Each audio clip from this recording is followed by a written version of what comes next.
여러분의 그 삶의 행보가 어떤 모습으로 움직여 나갑니까? 우리가 한 가지 잘 알지 못하면서도 쉽게 행하는 것이 사람의 그 움직이는 삶의 동선입니다. 지금도 이 모든 축이 어디서부터 시작이 되느냐? 바로 마음입니다. 그래서 사람은 그 마음에서부터 그 삶이 시작이 되고 있다. 이렇게 이 사실을 우리를 지으신 하나님께서 잘 아셔서 이렇게 정리해 주시기도 합니다. 마음으로 믿어 의에 이르고 하셨어요.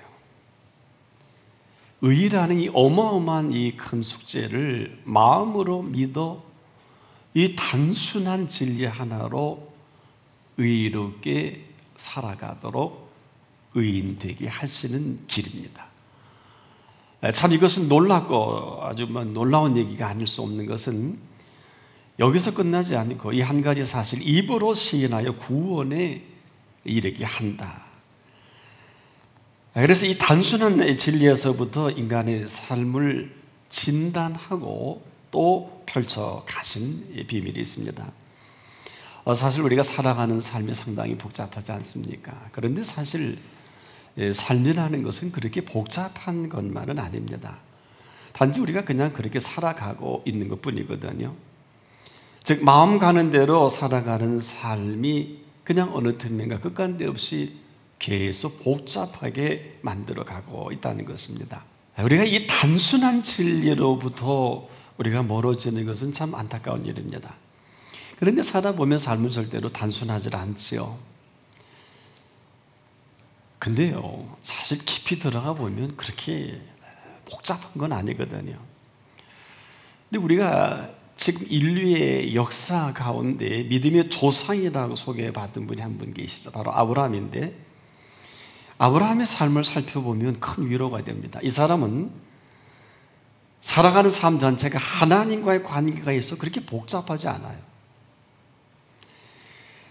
그 어떤 상황 속에서도 이 수평적인 너와 나 사이에 휘둘릴만 하고 그저 축이 무너지고 어려움을 당할 만한데 그는 하시라도 수직적인 관계성 속에서 하나님과의 관계성을 놓치지 않아요.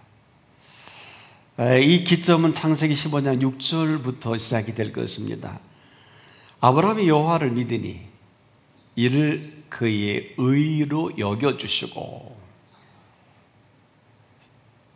이때 아브라함이라고 기록하지 않고 아브람, 그가 이름이 바뀌어지기 전입니다. 자연인으로서 사실은 그렇게 믿음을 내세울 만한 인물이 못 돼요. 그런데 한 가지, 아브라함이 하나님을 믿으니 이 한 가지 사실 때문에 이를 그의 의로 여겨주시고, 아브라함은 이 단순한 진리로 한 생애를 풍미합니다. 놀랍고 놀라운 일들을 계속 드러내 보여줍니다. 자, 그에게 있어서 누가 뭐래도 살아계신 하나님 앞에서의 의인입니다. 누가 이것을 함부로 폄하할 수 있겠습니까? 하나님 앞에서 의롭다 여김을 받은 그 사람을 세상은 아무도 이렇다 저렇다 할 수가 없습니다. 그리스도인이 바로 여기에 있는 것입니다. 그리스도인은 지금도 살아가는 삶이 그렇게 복잡한 사람들은 아니에요. 그리스도인이 살아가는 참 어려움을 겪는 건 사실이지만은 그 원인이 다른 데 있어요.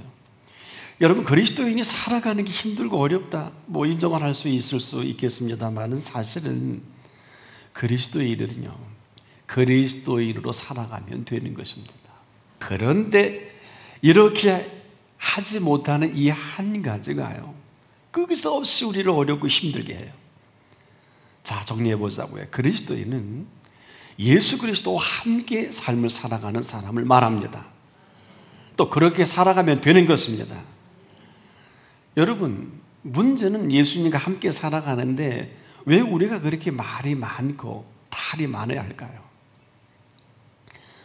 우리가 예수님만 봐도 그렇습니다. 예수님의 그 제자 분포들을 보면 말이 많아지기 시작하면 마태를 쓸 곳이 없어요. 마태, 세례장 마태가 이뿐 아니라 사개월을 또 설명을 해야 돼요.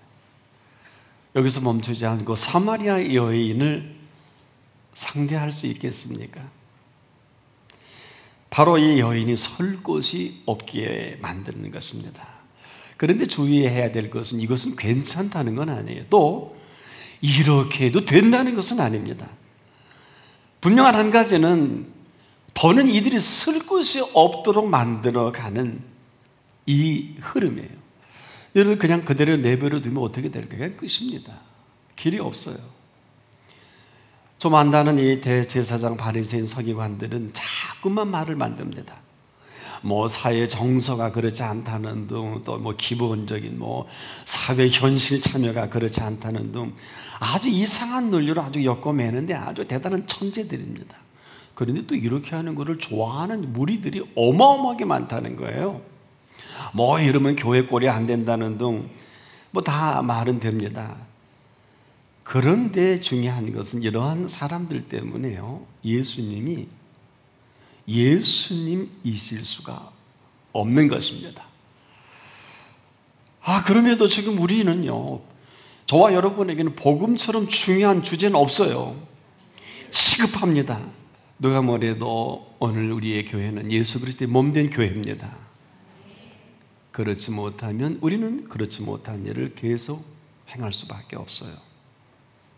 그래서 예수 그리스도의 교회는 예수 그리스도께서 살아 계신 그때만이 예수 그리스도의 교회일 수가 있습니다. 더 정확히 예수님이 실의하셔야 됩니다.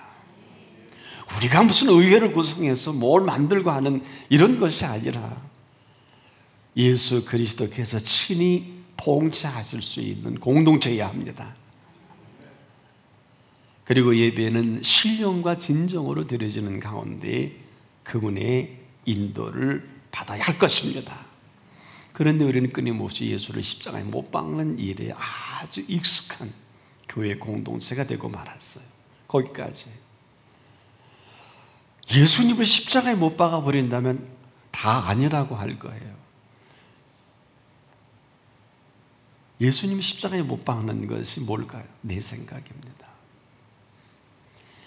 지금도 저는 목회하면서 가장 크고 작은 일이 어려운 것이요,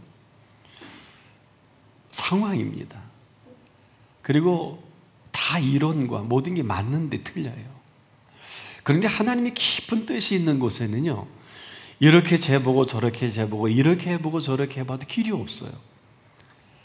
그래서 포기할 즈음에 정말 간절히 기도해 놓고 보면 기도할 때 그 음성을 들려주시고 우리가 생각하기에 전혀 아닌 것 같은데 거기에 하나님의 뜻이 있더라고요. 그러니 우리가 하나님의 뜻대로 산다는 게 만만한 게 아니란 말이에요. 그런데 여기에 오늘 명쾌하게 답을 지금 하고 계시는 거예요. 따라해 봅시다. 선한 사람은 그 쌓은 선에서 선한 것을 내고. 그런데 선한 사람이 없는 걸 아십니까? 그런데 선한 사람을 친히 언급하셨어요. 자, 예수님께서 보신 선한 사람이어야 한다는 것입니다. 자, 아무리 악한 사람이라 할지라도요, 그 악한 그 모습 그대로 할 수 있는 것은 사실 아무것도 없어요. 계속한다면 이 사람은 계속 악을 아마 창출해 갈 것입니다만은, 아무리 악한 사람이라고 해도요, 예수님께서 선한 사람이다 하면 그 사람은 선한 사람이에요. 한 예를 들어볼까요? 십자가상의 우평강도에게 예수님은 이렇게 이름을 붙여주셨어요. 오늘 내가 나와 함께 낙원에 가 있으리라. 선한 사람 아니면 천국 못 가지요? 그래요, 안 그래요? 해아래 어느 누구도 그 강도를 그렇게 선한 사람, 한마디로 천국 갈 수 있는 사람, 낙원의 주님과 함께 할 수 있는 사람이라고 생각할 수도 없고 생각지도 않았고, 그 탁월한 서기관들, 종교의 전문가들은 어디 갔나요? 참으로 이 놀라운 사실, 이 흐름은 오늘 편하게 이렇게 또 펼쳐 보일 수가 있을 것 같아요. 여러분, 우리가 하얀 캔버스에 말이에요, 새 한 마리를 그려놓으면 남은 여백은 뭐가 될까요? 하늘이 됩니다. 아주 유치원 아이 같은 이러한 흐름일런지 모르겠습니다만은, 하얀 여백에 새 한 마리 그려놓으면 누구라도 하늘에 새가 날아가는구나 이렇게 생각한단 말이에요. 우리 마음은 어떨까요? 우리의 이 마음의 캔버스에 예수 그리스도를 그려놓으면 그 나머지는 어떻게 될 것 같습니까? 예수 그리스도께서 펼쳐가는 세계입니다. 이 사실을 마음으로 믿어 의에 이르고, 아주 단순한 진리로 정리를 해버리셨어요. 마음으로 믿어 의에 이르고 입으로 시인하여 구원에 이르느니라. 자, 내 마음이 오직 예수 그리스도를 믿는 이 믿음 하나로 벌써 세상 누가 뭐래도 의롭게 된 것입니다. 될 것이다가 아니에요. 이 진리 하나로 예수님 보시기에 이미 선한 사람이 된 것입니다. 다른 것이 아니에요. 이런 사람이 이제는 예수 그리스도께서 친히 예수 그리스도의 세계를 펼쳐가며 그분의 통치를 받고 살아가는 것뿐입니다. 그 세계가 우리가 그 좋아하는 또 잘 부르는 찬양, 참 아름다워라 주님의 세계는, 이건 자연계만을 얘기하는 게 아니에요. 이 세계는 이러한 선한 사람이 살아갈 세계입니다. 형이상적인 얘기도 아니고, 더 구체적으로 어때요? 동물의 세계에도 여러분 이런 질서가 있어요. 콩을 먹는 비둘기가요, 썩은 고기를 좋아하는 독수리를 부러워하지 않습니다. 푸른 초장에서 풀을 뜯는 양떼들이요, 피 흘리는 고기를 좋아하는 사자를 부러워하지 않습니다. 이유인즉은 이들이 먹는 양식이 다르고 사는 세계가 다르기 때문인 것입니다. 먹는 양식이 다르고 사는 세계가 다른 모습인데, 자, 콩을 먹는 비둘기가 죽은 고기를 안 먹으려고 그렇게 할 필요가 있을까요? 자, 푸른 초장에서 풀을 떠는 양떼들이 저 피 흘리는 고기를 먹으면 안 돼, 먹으면 안 돼, 그러고 풀을 뜯을까요? 아니면 콩을 먹는 비둘기가 어느 날부터 이상하게 썩은 고기가 먹고 싶어요. 여러분, 비둘기일까요? 아닐까요? 조심스러운데, 풀을 뜯는 양떼들이 어느 날부터 이상하게 피 흘리는 고기가 먹고 싶어졌어요. 그러면 사자입니다. 양은 아닙니다. 이 우스운 얘기가 아니라 지금 우리는 그리스도인으로 살아가는 이 안타까움이 있어요. 하나 왜 이러지? 맞는 말이 아니에요. 그리스도인으로 살아가기 참 힘들다고 합니다. 되는 말이 아니에요. 왜 그럴까요? 그리스도인 아닌 사람이 그리스도인 척 하려는 것보다 힘든 일이 어디 있을까요? 하나님의 뜻대로 사는 것도 그래요. 많은 사람들이 이런 얘기 하더라고요. 하나님 뜻대로 살기 너무 힘들다고. 전 동의합니다.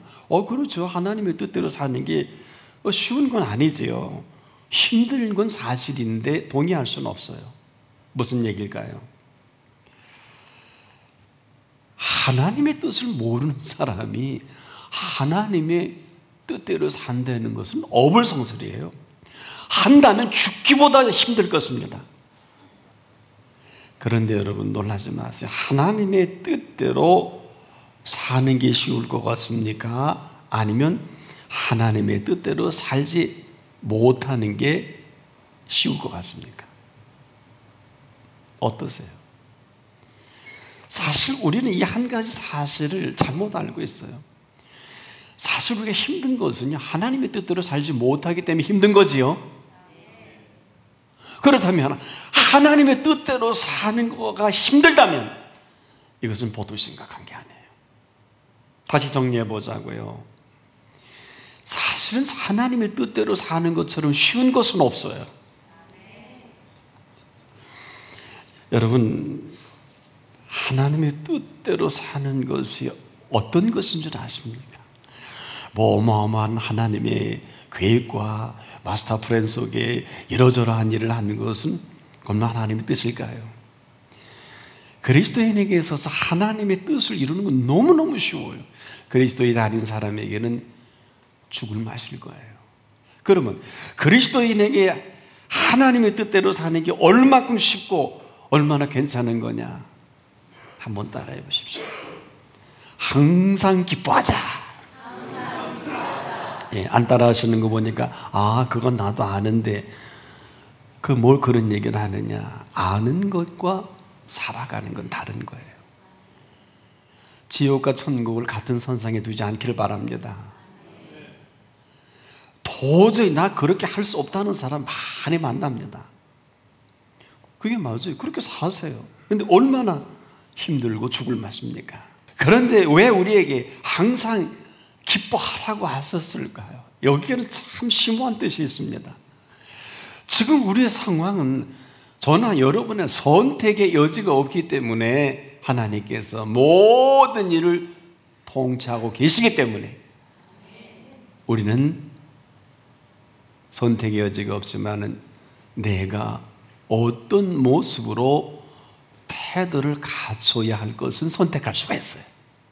바로 태도입니다. 오늘 내가 몸이 아프고 내가 지금도 빚을 갚아야 되고 처리할 일, 산더미 같은 것은 상황이에요.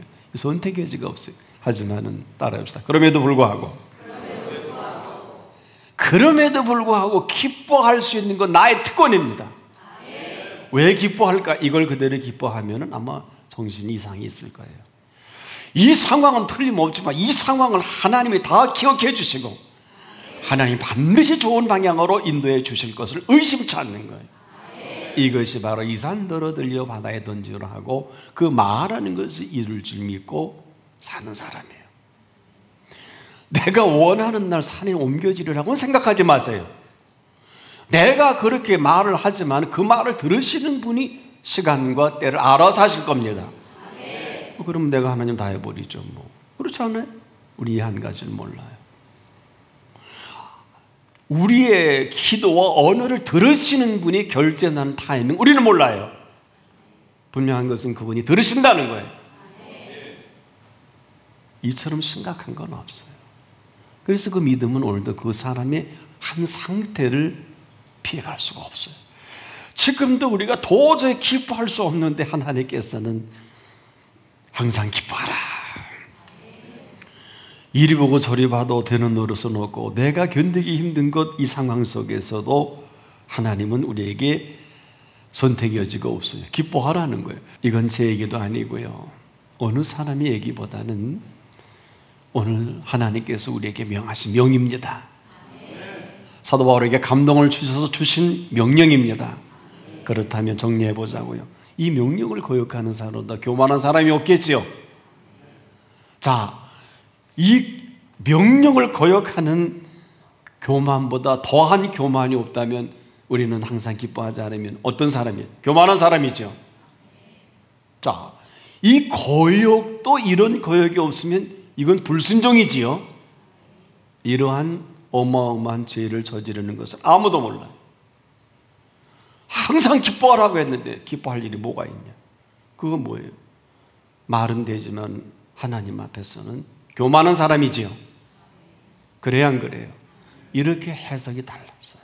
지금 우리가 가장 큰 비극은 정말 기뻐할 때 기뻐할 줄 모르고요, 기뻐하지 않아도 될 그 일에 기뻐한다는 거예요.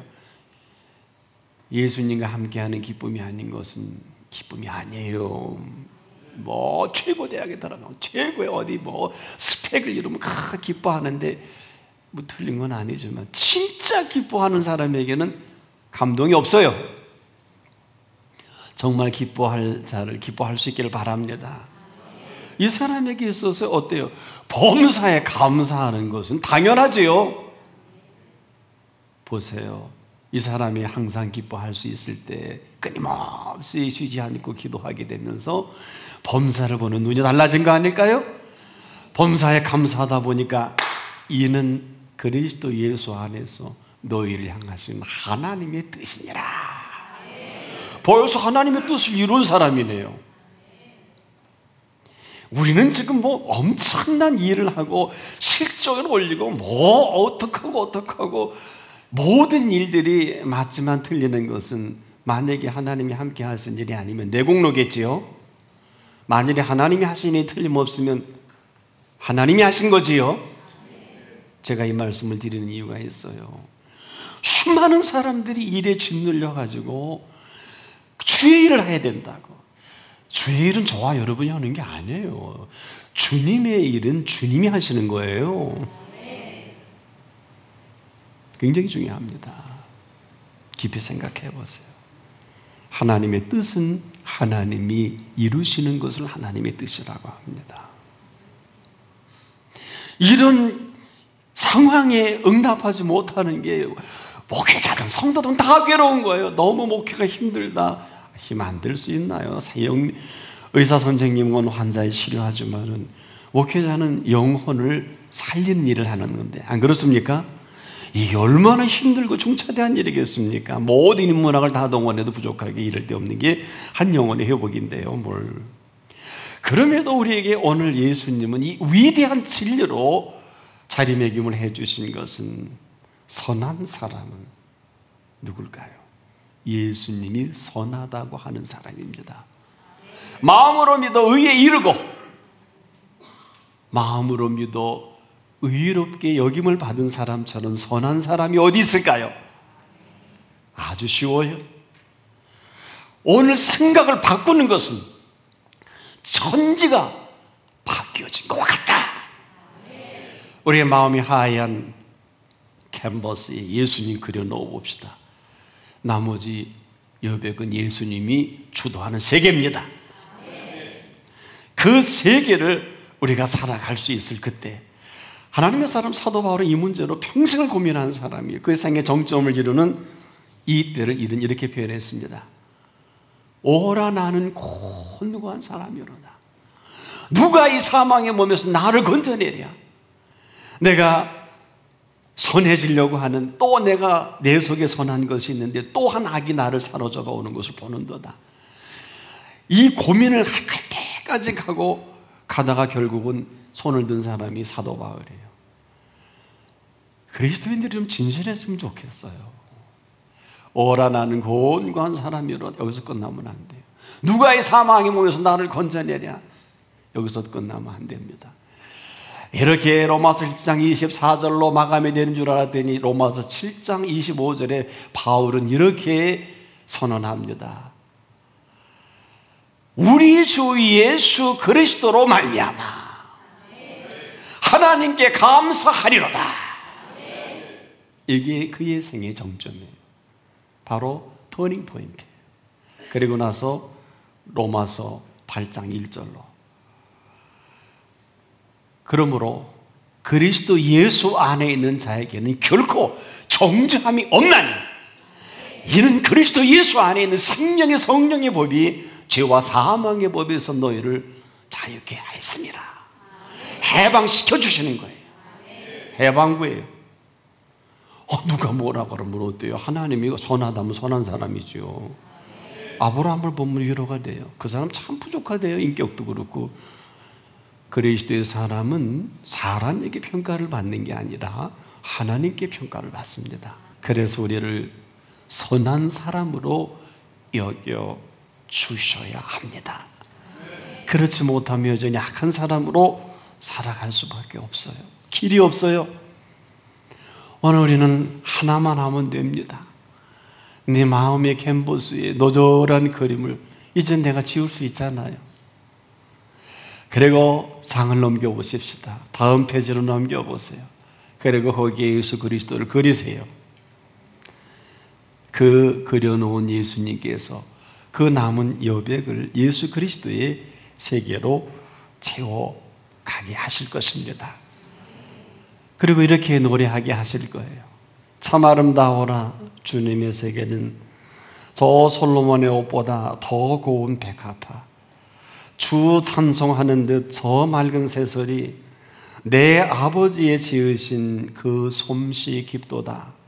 참 아름다워라 주님의 세계는 저 아침 해와 저녁 노을 밤하늘 빛난 별 망망한 바다와 늘 푸른 동물이 다 주 하나님 영광을 잘 드러내도다. 참 아름다워라 주님의 세계는 저 산에 부는 바람과 잔잔한 시냇물 그 소리 가운데 주 음성 들리니 주 하나님의 큰 뜻을 나 알듯 하도다. 선한 사람이 살아가는 삶의 동선이기도 합니다. 선한 사람은 선하다고 여겨주신 그분께서 살아갈 삶이기도 합니다. 아직 늦지 않았습니다. 더는 우리의 공로나 이상한 이론에, 이상한 지도자의 이상한 소리에 마음을 뺏기지 마십시오.